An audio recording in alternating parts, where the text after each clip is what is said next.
Welcome to another edition of Conduct Detrimental. I am Dan Lush, joined by Taryn Sharma and special guest this week, former sports law president at Penn State Law School, John Nucci. What's up, gang?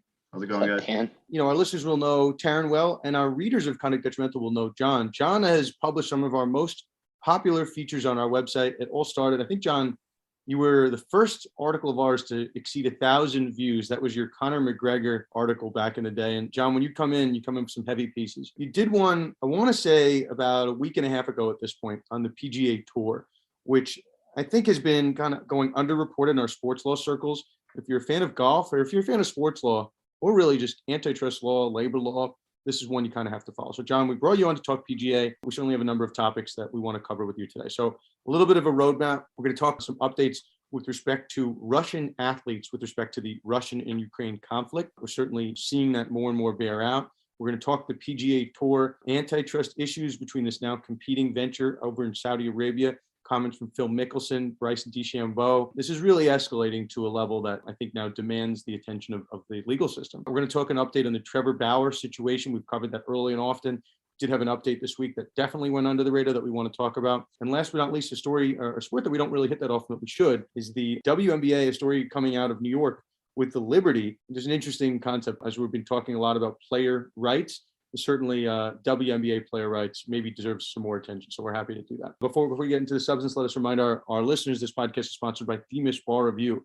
Themis Bar Review, those guys, we've been kind of pounding the pavement for them as everyone gets closer and closer to bar prep. If you have not already picked your bar prep provider, definitely pick Themis.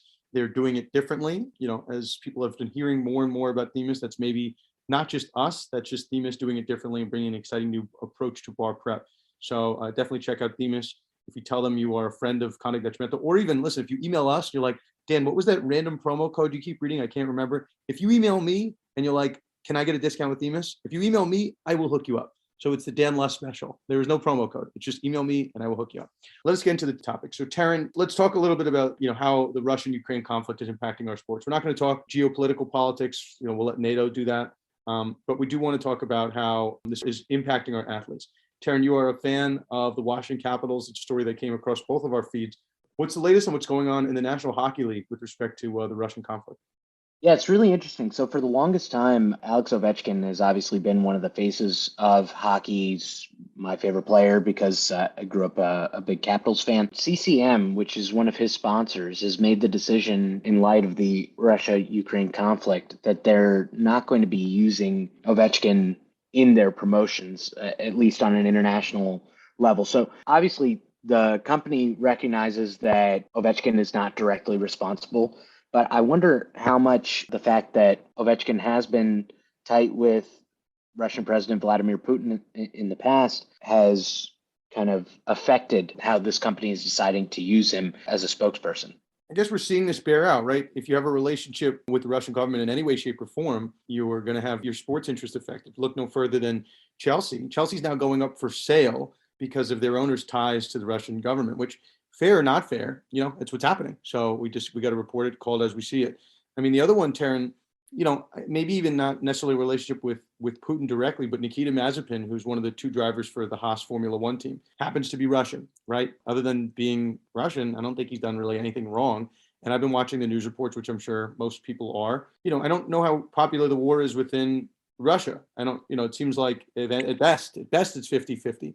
But so it may be a little bit unfair to just Russian athletes that they're getting penalized just by being from that particular country. So Nikita Mazepin, we talked about in the last podcast, Motorsport of Ukraine had made a formal application to ban Nikita Mazepin from all sports.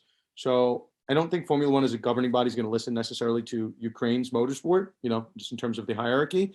But at least one Grand Prix event, the British Grand Prix, is going to listen. There are reports now that they're going to ban Nikita Mazepin from that event and that event alone, which I don't know if this is so controversial. I don't know if that's that fair, right? Certainly, if you want to penalize Russia, and I saw these reports coming out, like, the subway, there were delays at the subway because Apple Pay doesn't work anymore at the subway stations. Like, okay, I get it. You want to penalize the country of Russia, I get it. But if you have athletes that are competing at an international level, like that aren't necessarily competing for the Russian national team, right? Alex Ovechkin plays for the Washington Capitals. Nikita Mazepin is actually, Haas is an American Formula One team.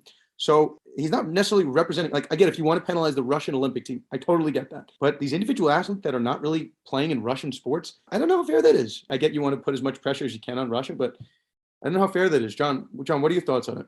On the flip side of that, Russia is obviously, and Putin himself is very proud of their sports. So, Putin was stripped of his Taekwondo black belt. They've been banned by the IOC, International Ice Hockey Federation, World Cup, tennis, track, basketball, skiing, skating. So their love of sports and the pride that they take in it, especially ones like hockey, and stripping him personally of his black belt, that partially does go towards the Russian people, but part of it is towards Putin himself and the regime, given how proud they are of their sports. How do you strip someone of their black belt? Because I feel like you could still be, like lethal with your hands, but like, how do you? As far as I know, you have to go physically take it off. That would be assumption of the risk / assault. It would actually be both in one. Not to make light of the situation, but like, everyone's sending a very clear message that Russia is going to be penalized. And, on the spectrum of things that you could do, you could penalize Russia in terms of their, war tactics. NATO could come down, right? Whatever. We're not going to get into that. But Russia's seeming to be affected in the sports world. That's why we have to talk about it, because I think maybe more so at least than I expected, Russian athletes and Russian sports are being affected in ways that,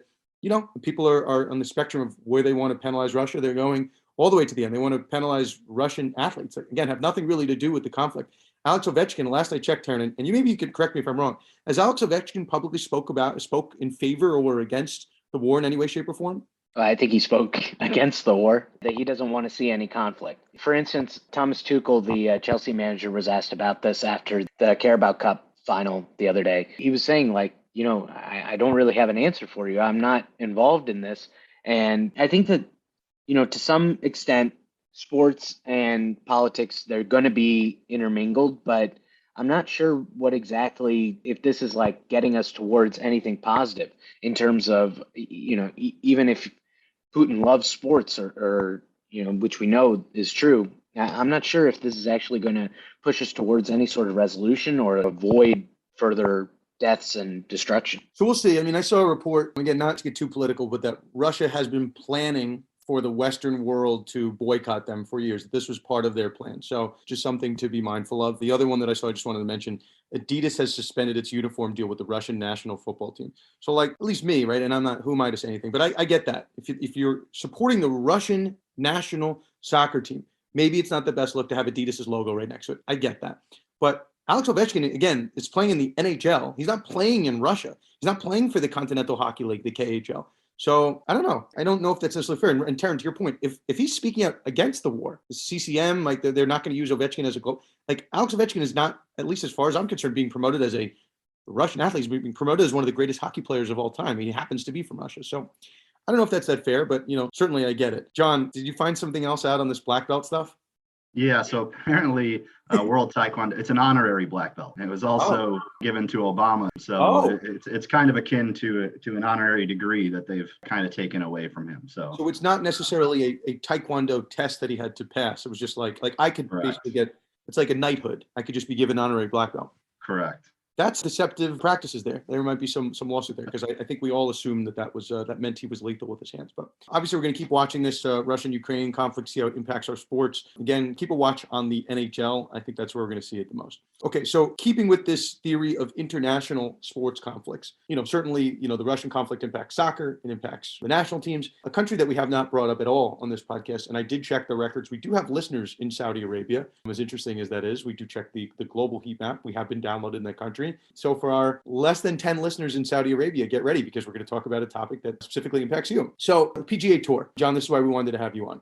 There's a competing venture. I'm going to call it competing. You can call it whatever you want, but an entity that wants to start up having some type of golf tournament, and they want to recruit the world's best athletes. This is not new necessarily. The WWE, World Wrestling Entertainment, they have an event in Saudi Arabia. Saudi Arabia pays them a ton of money to put an event on there. So Saudi Arabia wants to bring, right? Golf is an international sport. They want to bring the best golfers in the world to this event. So for some reason, the PGA is having a lot of issues with this particular event, so much so that people are talking about this might be infringing upon antitrust law, about the ability for another entity to compete with the PGA Tour. So our biggest athletes in golf have spoken up. Our biggest athletes in golf are being recruited by this entity, are now being caught in kind of a tug of war. So John, I'm going to give you a completely open-ended question. Give our listeners a really high level of what's going on, and then we'll unpack it. This has been in the works for a few years. Most recently, it started moving really quickly. In the 90s, Greg Norman, Rupert Murdoch of Fox News got together to create something very similar. Small fields comprised of the top players. They even had a TV contract with Fox Sports at the time. It came with a similarly strong response from then PGA Tour Commissioner Tim Finchem. Greg Norman must hold grudges for quite a long time because, as mentioned, he's the chairman and CEO of this. It's called LIV Golf Investments, which is funded by Saudi Arabia's public interest fund. So it's a $580 billion fund. They also help bankroll the takeover of Newcastle United. They funded Formula One, tennis, horse racing. They've even had WWE events in the kingdom. Viewed by most people, including myself, as an effort to kind of sports wash their human rights record. That is like spending hundreds of millions of dollars just so the first thing you think about is the SGL and Formula One and sports and not, maybe the execution of journalists. So in response, the PGA Tour has, at first, they threatened to suspend players that went over. As it became a little more real, they've used stronger language and essentially threatened to ban any players that move over to the SGL. They've also increased tournament prizes, increased FedEx Cup prize pool money. They've introduced a player impact program. So most recently, there's been reports after the Saudi International that players were getting offered upwards of $100 million. Bryson was reported to be offered $135 million. Dustin Johnson more than that. Even Ian Poulter, who is past his prime, ranked number 62 in the world, is being offered $30 million. It's also notable that Jared Kushner was at the Saudi International about 3 weeks ago. Trump properties have been in the conversation about hosting these events in the United States. They also hired David Hill, who's a former president of Fox Sports, as a consultant. So there's a potential broadcasting partner there as well. I think this is an important, introspective point. I know you have a lot more to add. I want to get into Mickelson's comments and Bryson's comments. Let's start there. I think that's fair. The WWE had an event in Saudi Arabia. And I remember reading the comments at the time. It was controversial, but I just, we can, the full landscape, right? What's going on, at least as is being accused of what's going on in Saudi Arabia, there's comments like that, with respect to China, which is hosting the Olympics right now. So you talk about whitewashing, particular bad acts under the veil of sport. Saudi Arabia wouldn't be the first country to attempt to do that, or be doing them simultaneously, or being accused of it. Again, I don't want us to be known as a political show, but sometimes, again, sports and politics kind of intertwine. But we give you the important issues. So WWE famously does not have a union. Anything that resembles in any way, shape, or form a union. I've been following the news, but like Saudi Arabia, they've had events in Saudi Arabia a couple times, right? And they've kind of had to go, right? Because they don't really have a union. WWE wrestlers, some of them were let go, at least reportedly, for refusing the COVID vaccine, right? That's what happens when you don't have a union, right? Your employer is going to do certain things to you. What's your understanding of where golf stands with respect to a union and how even players are just independently working together to try to fight back against what the PGA is doing here? Well, so obviously golfers are independent contractors, so it's a little more complicated in that respect. There was talk about 8 years ago of golfers forming an actual union. They haven't yet. Yeah, and as you mentioned, Mickelson has criticized the tour and some other players too for what they believe is like a failure to primarily share digital assets and media rights with players and tour members. Mickelson originally stated that the tour only pays out 26% of its revenue to members and kind of criticized the $25 million increase in prize pool and $40 million player impact pool, which Mickelson actually won. PGA actually pays out 55% to its members, which is more than any other league. So no major sports league allows their athletes to own and control their own media rights. That includes the NFL, MLB, NBA. I understand there's a different employment structure with the PGA, but granting media rights to players, I guess in the way that Mickelson wants them, would sort of decimate the PGA's broadcasting deals. It would make those increased prize pools impossible. And not to mention the profits that are generated from those revenues that he wants a piece of those are used to pay tour employees. They're used to provide infrastructure to put events on, and the tour needs those to hold tournaments. So I think Mickelson's criticism has been a little misguided. And obviously he also came out recently, or at least he didn't come out. It was released by an author, Alan Shipnuck, who is writing a biography on Mickelson, where Mickelson essentially acknowledged all of the human rights abuses of Saudi Arabia, but said that he is using the new league to leverage the PGA Tour to make change, so that he's willing to look past that and that he doesn't care, and that he just wants, he loves golf so much that he's willing to look past all of that. So obviously he's had some blowback from sponsors. John, looking forward, do you think that PGA golfers will be participating in any events in Saudi Arabia going forward? I think what the Saudi Golf League is going to turn into is kind of a glorified, like a store brand Champions Tour. It seems like it's shaping up to be a collection of players who are past their prime, that can maybe no longer compete with the guys that are hitting it 360 yards in the PGA, but aren't exactly old enough to join the Champions Tour. And if you look at the guys that have not outwardly pledged their allegiance to the PGA, it's Mickelson, it's Lee Westwood, it's Ian Poulter, it's Adam Scott. It's the same profile of golfer that is showing interest. You contrast that with Rahm, Morikawa, Justin Thomas, Rory. Those are all the people that are pledging their allegiance to the tour. So there may be some PGA Tour players that go over there. However, I don't think it's going to be any young ones. And I think it's going to essentially be a watered down champion. Let's get to what I think is a fun conversation, because everyone in the golf world loves to hate on Bryson DeChambeau. And he said some comments. For those that don't know Bryson DeChambeau, he's the only golfer on the tour that wears that stupid hat. and he makes it part of his logo, which I think is so funny. It's almost like, not to make light, but like, in Mean Girls, when like there's like the comment, like, stop trying to make fetch happen. Like, stop trying to make that hat happen, Bryson. Like, it doesn't work. You look like an idiot, but whatever. So Bryson and John, you alerted to me to this, and I know you've been texting me every time there's an update on this. So, I know you're in the weeds. Bryson had a comment that stood out, just by itself it stood out, but it certainly stood out with respect to the other golfers that are not Phil Mickelson who have commented on the situation. So Bryson essentially made a comment that said, I'm committed to playing the PGA Tour provided the best golfers in the world are on the PGA Tour. So I thought that was so interesting, especially in light of your comments, John, that like there's a potential ban happening, right? PGA is like, well, in theory, right? And there's a lot of comments that what the PGA Tour is doing is essentially like almost textbook antitrust violations that you can't do. You can't just like ban people from competing in the competition. So if they do ban people, right? If Saudi Arabia wants to cut a massive check to these golfers, in theory, if you're going to take everyone at their word, those golfers would then no longer be allowed to be in the PGA Tour. So Bryson's comment seems to be walking a line here. He's essentially giving the PGA credit that they will ban people.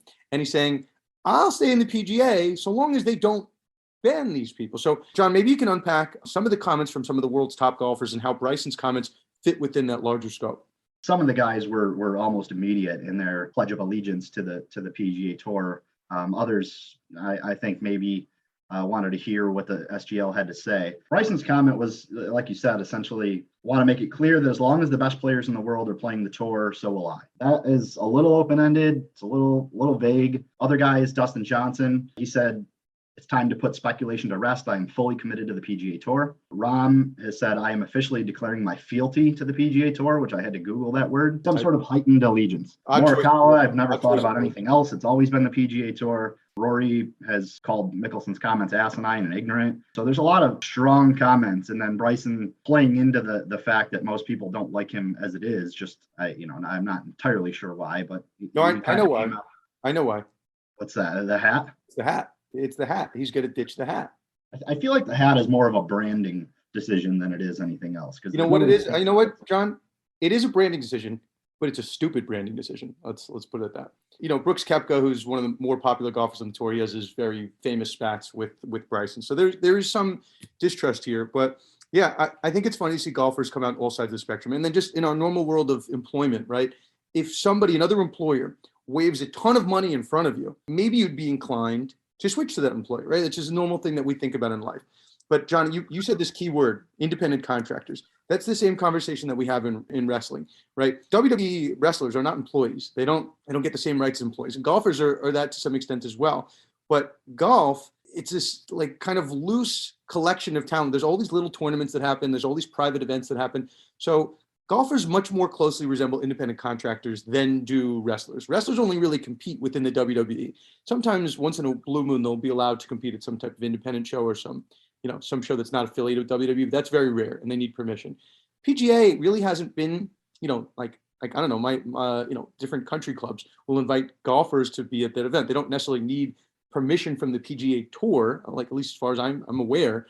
But now the PGA Tour, very publicly is putting their foot down. And it's causing a lot of golfers to go, and reconsider their positions, because forever, right, golfers could go and, win this tournament here, win this tournament there, and they could get a lot of money. So I think the standpoint you're hearing from some golfers is, why is Saudi Arabia any different from any other event I compete in just because of their geopolitical issues? Is that fair? Does the PGA Tour have a right to tell us where we can't play, right? Because maybe that's them involving themselves and inserting themselves in politics. We're golfers. We're not politicians, right? Maybe that's the standpoint. So I certainly understand the PGA Tour's position. I understand the golfer's position, but the law, John, as you've kind of alluded to, doesn't really allow the PGA Tour to do that. And, short of some implicit agreement within a CBA, it doesn't really allow you to pick and choose where you want to put your foot down. So I don't know. I guess big picture, John. we'll leave you with this. Where do you think this goes from here in the next, 2-3 weeks? Do you have any dates coming up that we should be paying attention to? So the SGL, or it was reported that they were going to announce this big list of 20 players that were joining them around the week of the Players Championship, which is in 2 weeks. So I would look out for that. Also, Greg Norman penned a letter to Jay Monahan, which started out with the words, "Surely you jest," which was interesting in itself. So there are going to be some antitrust challenges under both Section 1 and Section 2. Section 2 is essentially maintaining a monopoly through anti-competitive means. There's two elements to that. It's the possession of a monopoly power in the market, which I think the PGA unarguably has. Their dominant force in golf. And number two is the willful maintenance of that power through anti-competitive means, as opposed to simply a superior product. There's disagreement about courts as to exactly what that means, but the one thing's clear is that it must actually harm competition to qualify and intend to harm competition. So I'm not entirely sure where it goes from there. As far as the Section 1 violation, which would be a group boycott, the majors, importantly, are not run by the PGA Tour. They're independent events and they're governing bodies. So the question is, if the PGA and the European Tour, who entered into a strategic alliance, along with sponsors pulling endorsements, majors banning players from playing in that events, and the last thing is the official world golf ranking, which the top 50 or 60 players are eligible to play in majors based on the official world golf ranking. If the official world golf ranking also chooses not to recognize Saudi events, then all of that speaks sort of towards anti-competitive group boycotts. The best thing, however, I think that could have happened to the PGA Tour is who is funding this, because sponsors, majors have independent and pretty valid justifications for refusing to align themselves with Saudi money. And it's not necessarily anti-competitive, but they just don't want to be associated with the Saudi government. So I don't think that Callaway and Titleist and that demographic are huge fans of Saudi Arabia in general. And I think that will complicate both a private damages claim, because how do you actually know what the reasons for these golfers leaving are? I view it as akin to the Super League, which I know is one of your favorite topics. There were massive fan protests back then, and those combined with UEFA, FIFA threats to ban players.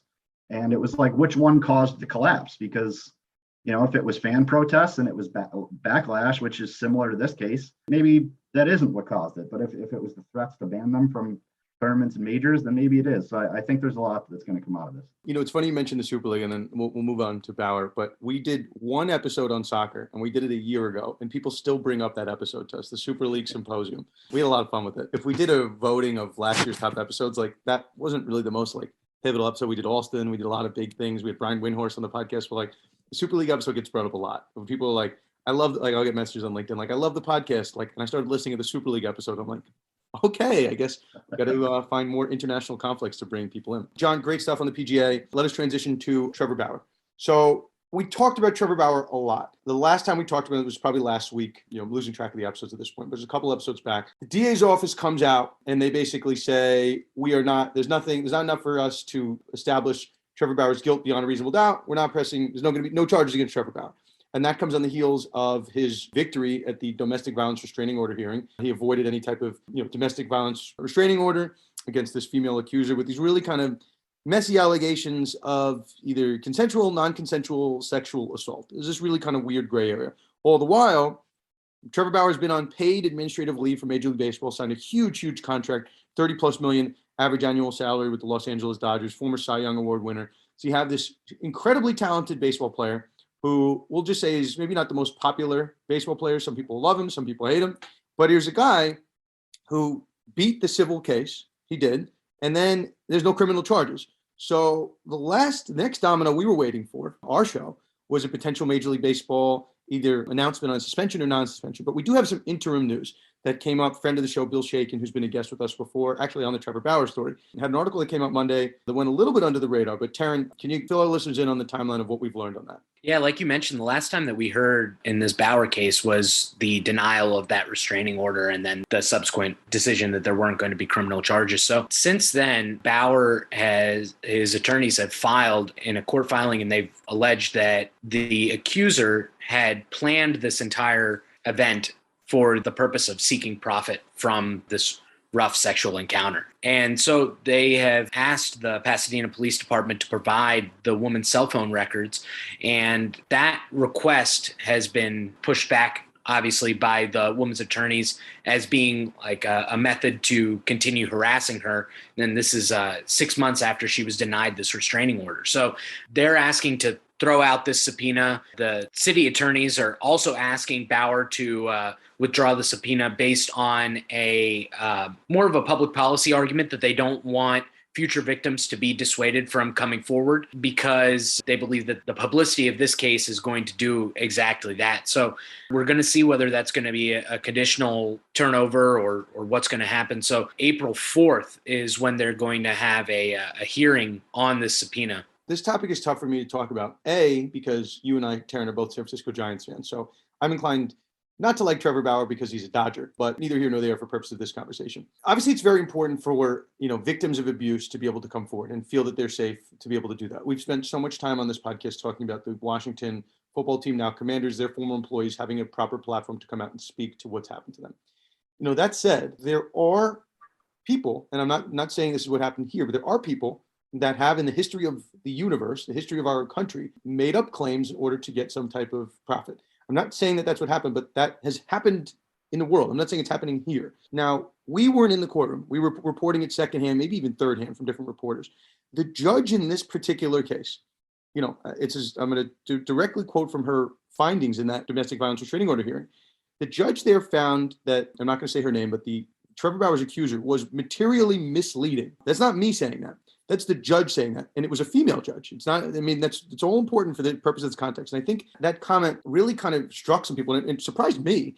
I go, if the judge in this case doesn't need to, went out of her way to say that the alleged victim here was materially misleading as a lawyer, right? Independent of me as a fan of the sport or independent of me of someone that's, pushing, women's rights in sports, that caught my attention.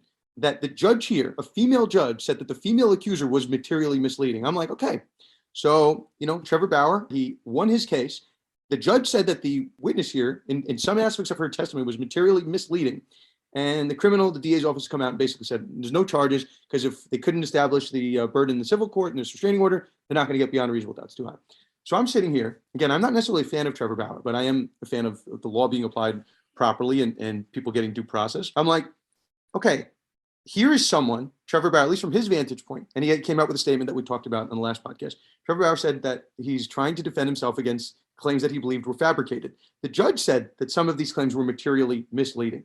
So let's say I was Trevor Bauer's agent or his lawyer, like, what more could I be doing here, right? So what this application, Taryn, that you mentioned, is seemingly an application by Bauer's attorneys to hit this female accuser with fees, with costs, to have to pay Trevor Bauer's attorney's fees for defending the case that Trevor Bauer won on.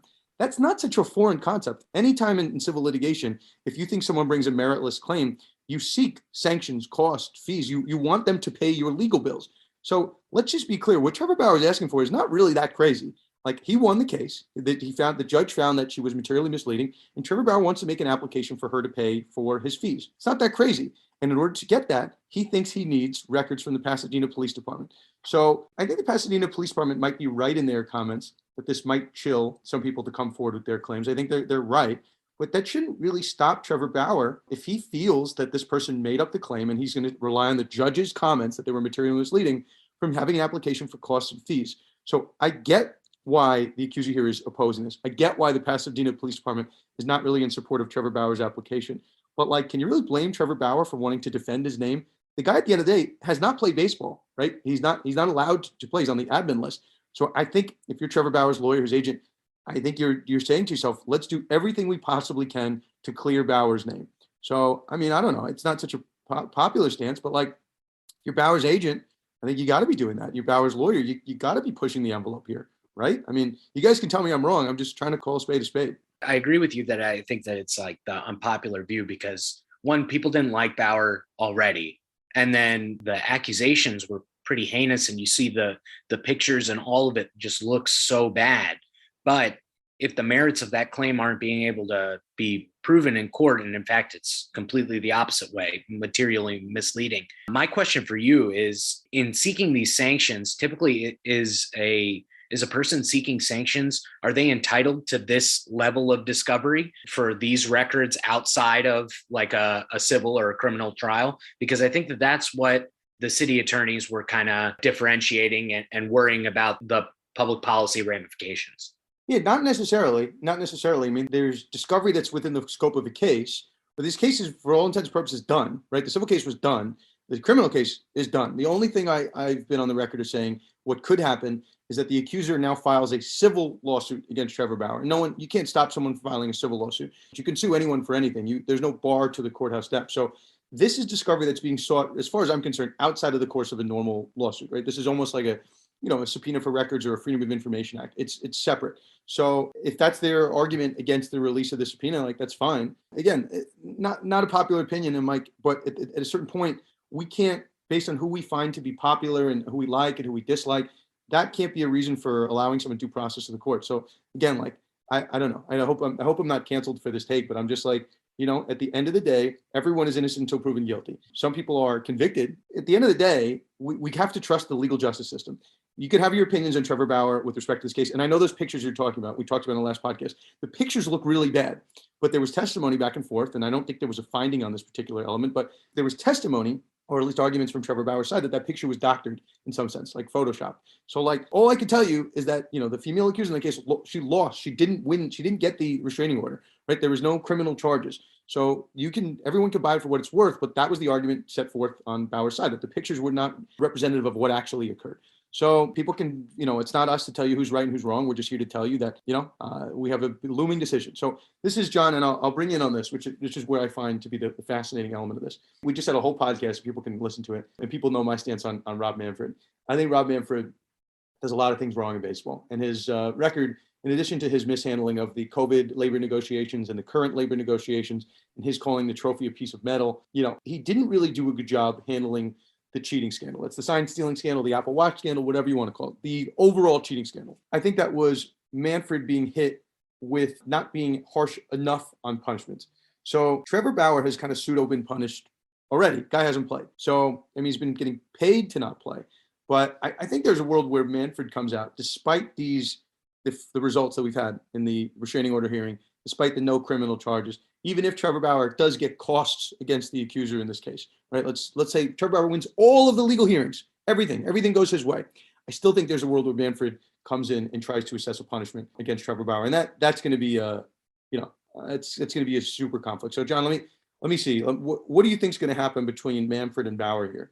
The MLB investigation, at least of Bauer, is still ongoing too. And under baseball's domestic violence and sexual assault policy, as you mentioned, Manfred still has the authority to suspend Bauer on grounds that he violated the policy, even if no charges were ever filed. And as you mentioned, even if Bauer gets costs. I would see Manfred, given how incompetent he's been over the last several years, I would see him suspending Bauer regardless, no matter what happens, especially if he's had a few drinks beforehand. What I think you're referencing is the video from the 2020 World Series, which I posted, which, John, I love that video. I've posted as many times as I could. So let us move over to our fourth and final topic. So before we get into it, quick shout out by one of our newest team members, Hannah Valenti. She's a 2L at Elon University. Hannah joins us. She runs our news section. If you go to our conductdetrimental.com, you click on news, you're always going to see something, breaking. So we talk about Jeff Passan's articles or different articles that other people are writing about sports law. We curate that on our news section. So sometimes we have original articles, which we shout them out whenever we do, but each and every day, multiple times a day, we have sports law news being covered. So Hannah helps curate that section. Hannah recently passed and is now officially an NBA PA certified agent. Congrats to Hannah, number one, first and foremost. Hannah flagged this story for us as one that we should cover. She's going to have an article up on conductdetrimental.com shortly. Taryn, maybe you can walk us through what we have with the Liberty. The Liberty are an organization, they're now under Joe Tsai's ownership. He's the owner of the Brooklyn Nets. They play at the Barclays Center. So the Liberty's undergoing some change of ownership. Last we knew they were under MSG's ownership, but now they're over with Joe Tsai, in the Brooklyn Nets team. Okay, so Taryn, I'm going to give it to you. What are we hearing with the Liberty in this new conflict with WNBA? Last year, there was discussion about this where Joe Tsai was trying to get better travel accommodations for WNBA players. So he was tweeting about this, that he was going to be working with Commissioner Kathy Engelbert and just trying to get these players more comparable to what they've experienced in the past and what the NBA players are experiencing with chartered travel. So this week, Sports Illustrated reports that the Liberty were fined $500,000 for chartering flights to away games during the second half of the WNBA season last year. And that also includes other violations like an unsanctioned team trip to Napa Valley. So really the kind of mindset behind this, the reason that they were fined, is that it's supposedly a competitive imbalance for certain teams to fund charter flights. And so in this case, Joe Tsai alleges that he was able to find a charter sponsor that was going to comp these charter flights for all the teams in the league for the next 3 years. But supposedly the other owners' response to this unofficial proposal was that they were worried that the players were going to get used to it and that they wouldn't be able to go back.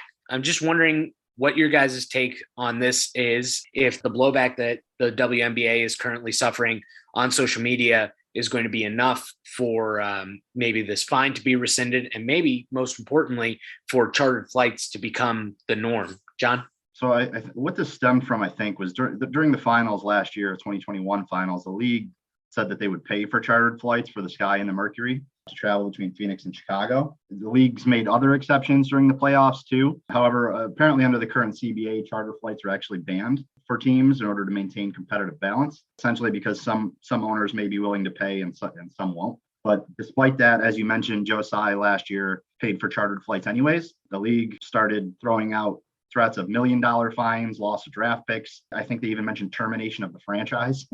So ultimately, they were fined $500,000 and said they would not face any further fines. But Dan, what do you think? We're getting off our Major League Baseball conversation. Like, I'm just so sickened by comments like that. I grew up as someone that wanted to work, and I did work for the New York Giants, which are a first-class organization. Some organizations, some leagues are not. The story that comes to my mind with comments like that you made, John, sometimes you need disruptors in the space to really push change. So Mark Cuban took over the Dallas Mavericks, and I guess the Mavericks were traditionally one of the worst-run organizations prior to Cuban taking over. And so the story goes, Cuban basically makes the Mavericks like a state-of-the-art facility. The locker rooms are amazing. The first-class travels, the private jets are amazing. Like, he does everything so that he makes Dallas a free agent destination. And Dallas had a really good run, in those early years of Dirk and whatnot. But that pushed other owners to then make those same type of accommodations. So if you don't have any rules that prevent someone pouring a lot of their own money into a team to increase the facilities, like that's going to make other teams kind of keep up with the Joneses, so to speak. So, John, it troubles me in the WNBA that if Joe Tsai, who's a billionaire several times over, wants to spend his own money, right, and give his players a competitive advantage to give them chartered flights, like, he's not allowed to do that. And there's potential talk of, and I saw the quote from the Sports Illustrated article, termination of the franchise because he's trying to give his players additional rights. Like, that's so backwards, right? That he's going to lose his franchise because he's treating his players so well. And the WNBA, again, just so people understand the full landscape, WNBA pays their players so low that most players have to work part-time playing in America, and the other part playing in Israel or these different leagues overseas. So they're not paying their players that much already. They have to work 2 jobs. My understanding from WNBA players is they don't really have an off season because they're playing in all these different leagues. So God forbid you give them chartered flights, right? So they can have a proper night's sleep, right? So the fact that they're getting hit with a fine, the fact that we're penalizing them at all, in the other world of basketball, in men's basketball, Mark Cuban was lauded, at least, in social media, as a hero for helping transform basketball. I'm sure the NBA owners were really pissed at Mark Cuban at the time on a number of levels, right? But I don't know, he helped the sport. So if you're going to be that draconian and put penalties for chartering flights, and then now back to Major League Baseball, Rob Manfred, the CBT is a penalty system designed for if you want to go above, and God forbid, you want to compete for a World Series title and pay your players addition, you're going to get penalized. So I don't know. I think the Padres and the Yankees were the only teams this past year that were penalized for going over the CBT. But God forbid you want to allow these owners to put more of their own money in to have a better product in the field. There's something backwards in our sports where we need to put safeguards in place for owners to prevent putting more money into the product that we love. God forbid. So, at a certain point, it doesn't make sense. I get that making money is very important, but that shouldn't be the main priority, which I'm hearing from the WNBA. And now we're hearing from Major League Baseball. I have a really hard time connecting those two things. Yeah, I also think that within the lens of women's sports and trying to uplift women's sports, in the last few years there's been this push to try to elevate the WNBA. The NBA has been pushing for it. The individual players have been pushing for it. And I thought that Kobe Bryant's passing also, because he was such a major supporter of the WNBA, was a major flashpoint in this. It boggles the mind that the owners would collectively bargain to have commercial travel, that they're so insistent on not spending that money that they were like, nobody's going to spend that money. And you want to connect this to the MLB stuff. This is the same sort of thing where the lowest rung of the ownership, where they don't want to spend money on their team, they also don't want to be outspent. So they're trying to curtail both ends of it. So to me, that is in itself anti-competitive. And why the leagues continue to allow this, why they allow their players to be mistreated, and why they don't want to elevate their games is really beyond me. And I think it's a really poor reflection on the WNBA. You saw players like Sabrina Ionescu, who plays for the Liberty, calling this out. And I'm hopeful that the players will continue to make their voices heard, and that maybe NBA players can step in here as well and kind of shame the WNBA, because these threats are ridiculous and the outcome is just totally unfair for the players. I'll add this, in the history of basketball, and I keep bringing up basketball because I think OG listeners to the podcast, I gave a lot of random ABA quotes for about like a 2-month period. I was reading this old school ABA book, and like the ABA had no real rules, and the owners that wanted to pour their money into their teams, like they got the best free agents. Like they, and some teams were really poorly run, some teams were better run, but like there was no restrictions on what owners could and couldn't do. Like this is it's not new. It's always existed, but it's become more blatant in the face that leagues are now, the ABA was a league that was in the red. It was not making money. So I get why you have to curtail owner spending if the league is going to fold, which it ultimately failed.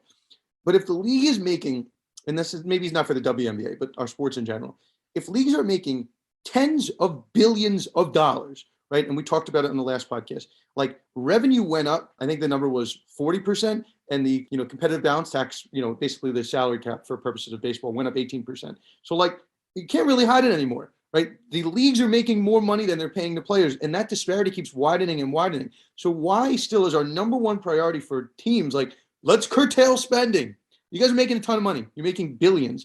And, if your WNBA players want flights chartered and the owner wants to pay for those flights, you're gonna have to let it fly. It doesn't really make sense. So the ABA, it's a great book. It's called Loose Balls by Terry Pluto. I recommend it to anyone that's into sports history. It talks about decisions that owners made, but certainly the league WNBA is not going to fold if these billionaire owners want to pay for charter flights. It's not going to fold. If anything, maybe it might help quality of living for these players. So we spend a lot of time on the minor league baseball stuff, which I'm sure we'll hit again sometime soon. But yeah, same concept.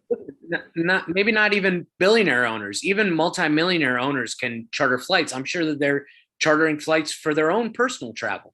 So to do it for your team, to elevate the quality of the product that you're putting out there is better for the league, and it's better for your bottom line going forward. John, anything to add before we close this topic?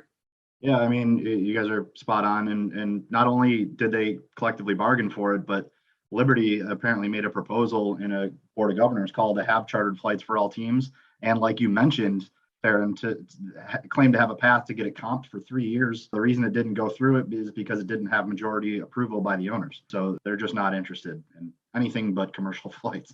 We'll close the topic. As before we move on to what to watch for, I'll put you guys both on the spot. I'll give you about a minute to come up with it. Let us remind our listeners, this podcast is sponsored by Themis Bar Review, top bar prep company in the galaxy. I speak to my contact who does listen to our show religiously, Rebecca.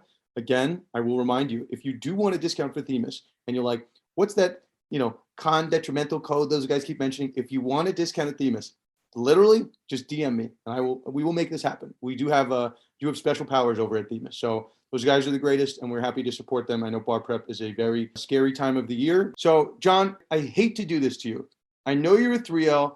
I know you're in the job market. You're prepping for the bar. I hate to put you on the spot here. Do you have a decision on what bar prep company you're going to use? I am prepared to announce my decision today. I have 3 hats in front of me, and I chose Themis for the NPRE, and I thought it was so excellent that I have officially taking my talents to Themis for the bar as well. Now, you're under oath here, Mr. Nucci. I'm happy to hear that. But let me remind you that you're under oath. Was any of your decision to use Themis in part because of conduct detrimental?